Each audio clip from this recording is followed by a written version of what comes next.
Welcome everyone. Thanks for joining me.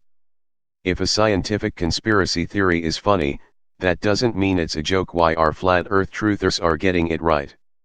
If you feel like flat earth theory has gotten unaccountably popular recently, you're right. According to Google Trends, search interest in the flat earth conspiracy theory has already had several distinct peaks. It's funny, weird, and while it's certainly not at the top of our list of problems as a society, it's not entirely innocent either. Interest surged in February and March, then again in May, then again in August and September last year. These jumps are mostly tied to a couple of strange outbursts by celebrities, notably 2010's favorite cheeseball rapper and Gossip Girl backing vocalist B.O.B. and Boston Celtics point guard Kyrie Irving. But interest in the topic has been climbing steadily since late 2014, shortly after a faction of Daniel Shenton's Flat Earth Society broke away to create its own website and forum.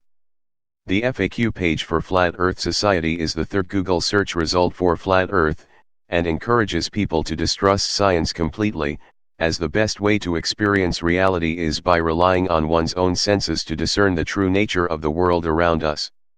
News outlets contribute, too, because explainers about the flat earth conspiracy do incredible traffic.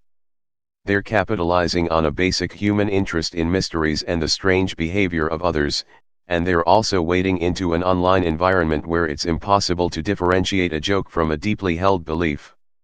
That's a recipe for one viral hit, then another. It's been a huge, thrilling year for flat earth truthers.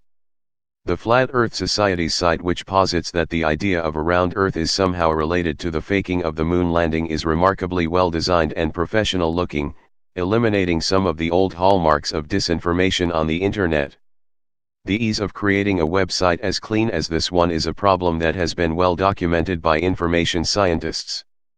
As recently as 5 years ago, high schools were teaching that you could identify a disreputable source by its cheap-looking site, bad design, and messy URL. That no longer holds.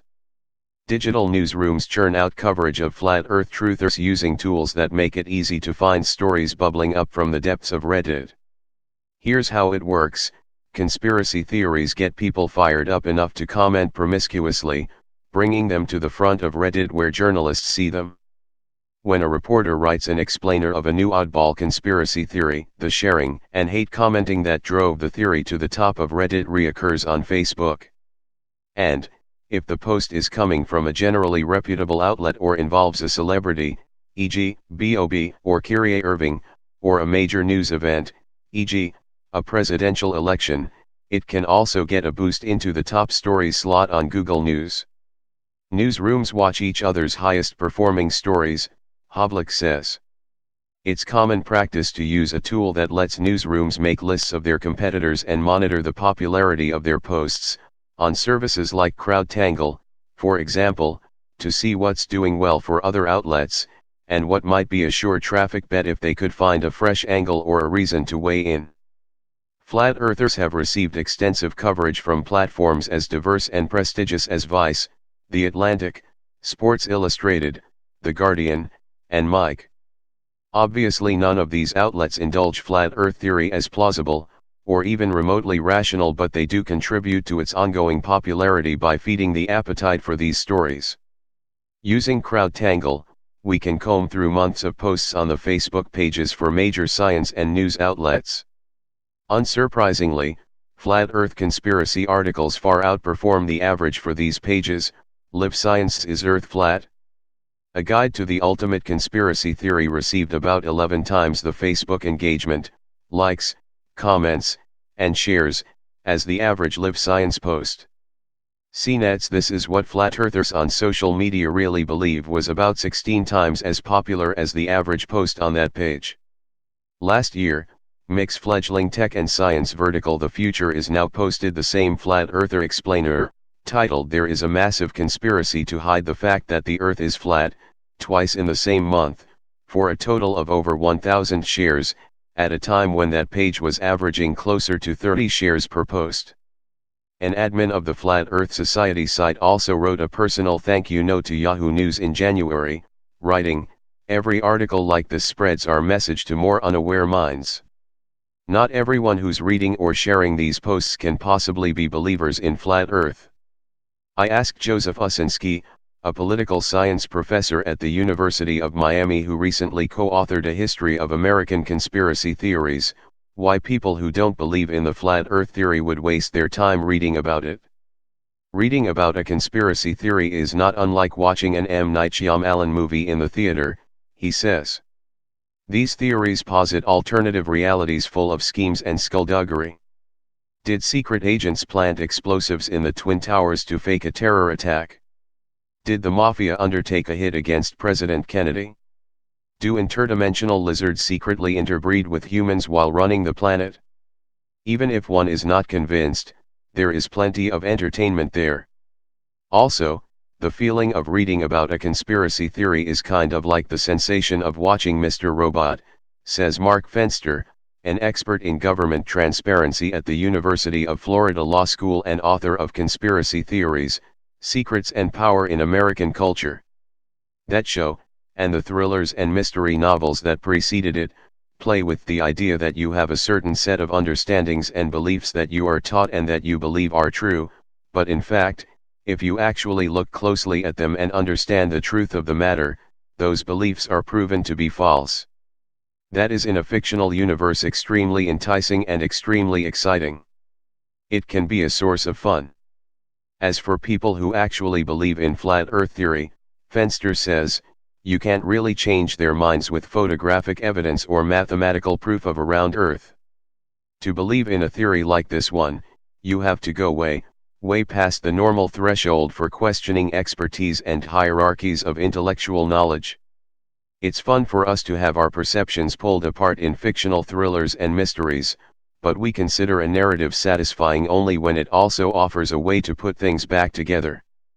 People who believe in flat Earth have already decided that the world around them can't possibly be what it seems, and so a conspiracy theory becomes a nice way of efficiently explaining what would otherwise be a confounding world, Fenster says.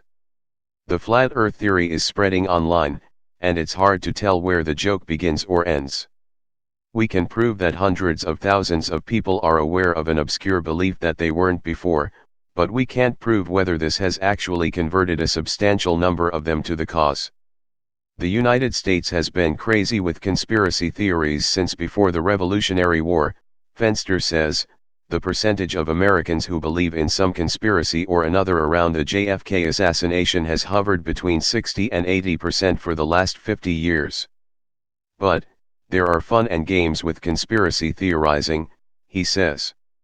We don't really believe them, but we know a lot about them, but maybe we do believe them a little, but we're actually just sort of joking and playing. People are doing that winking thing on Reddit. You can do these fun and games and never really be called on it.